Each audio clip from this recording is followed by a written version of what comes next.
Good morning, everyone. Welcome to thepeoplescholar.com. My name is Dr. Jay Williams, and I'd like to welcome you to the portal on my website dedicated to daily Bible study.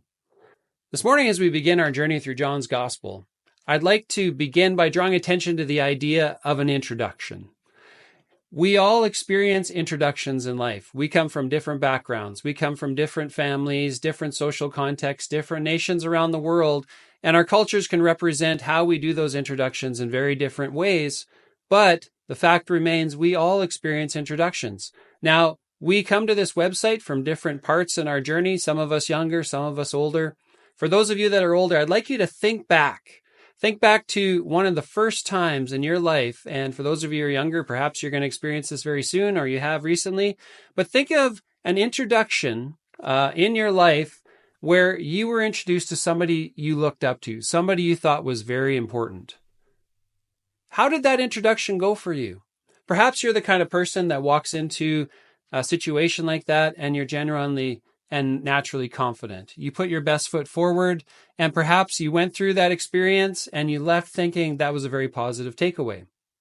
Perhaps you're a little more shy in your character and your person and who you are. And the idea of being introduced to somebody that you look up to is a very daunting task. You'd rather run a million different directions than to stay in the conversation. And perhaps you left a conversation like that thinking that was a very negative takeaway. The good news about John's Gospel is that we are being introduced to somebody that is more important than anyone we've ever been introduced before. And we're being introduced to somebody who knows us to the very depths of our person, to the very depths of our being. With Jesus, as the eternal Son of God, he sees right through awkward social human level interaction. He sees right through confident human level social interaction, and he sees the intents of our heart. He sees who we are in the deepest part of our person. That's who we're being introduced to in the Gospel of John. Over the years, Hollywood has made a number of movies about the life of Jesus. Some of those movies doing a great job, accurate to who he was historically and as revealed in the scriptures. Other movies, not so well. Some movies presenting Jesus more as an earthly figure, somebody who was wise, kind, has supernatural power, but not as the eternal Son of God, the second member of the Trinity, who created the entire created order. And that's who John reveals Jesus as in his book. Now, as we go to the Bible is made up of 66 books, the Old Testament being made up of 39 books, the New Testament being made up of 27 books. And if that's unfamiliar to you, the Old Testament represents the timeline from creation to the coming and birth of Jesus. The New Testament is beginning with the birth of Jesus and going until the second coming, where Jesus returns and restores the created order to its natural, good, and perfect state. In the New Testament, there are 4 Gospels, Matthew, Mark, Luke, and John. And what those Gospels are, what gospel means, gospel in itself is good news, but they are personal accounts of Jesus' life. In Matthew, Mark, and Luke, the gospel writers immediately go towards Jesus' earthly existence. Jesus, of course, we know, was born into our world in the usual way. He came into our world as a baby. He bumped his knee as a child. He grew up in a world where he experienced sunrises, where he experienced the sunsets, the beauty of creation, and developed and grew just like any of us, just as we've grown and developed in our lives. He was fully human. John's gospel does something very different. The Apostle John, we're talking about the disciple John. He's described in his gospel as the disciple Jesus loved. He had a very intimate connection to Jesus. He introduces us to Jesus by going way beyond Jesus' earthly birth.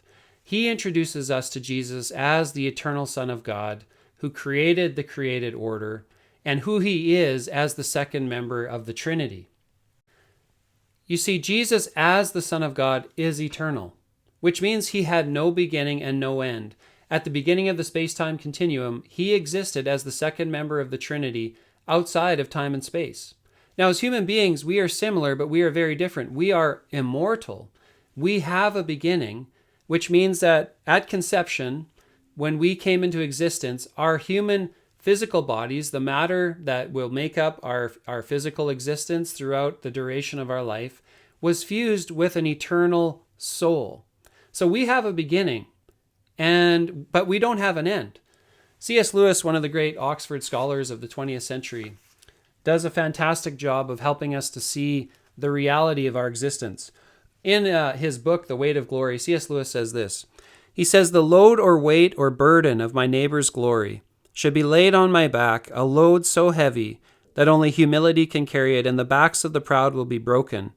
It is a serious thing to live in a society of possible gods and goddesses, to remember that the dullest and most uninteresting person you can talk to may one day be a creature which, if you saw it now, you would be strongly tempted to worship, or else a horror and corruption such as you now meet, if only in a nightmare. All day long, we are in some degree helping each other to one or other of these destinations. It is in the light of these overwhelming possibilities, it is with the awe and the circumspection proper to them, that we should conduct all our dealings with one another, all friendships, all loves, all play, all politics. There are no ordinary people. You have never talked to a mere mortal. Nations, cultures, arts, civilizations, these are mortal, and their life is to ours as the life of a gnat.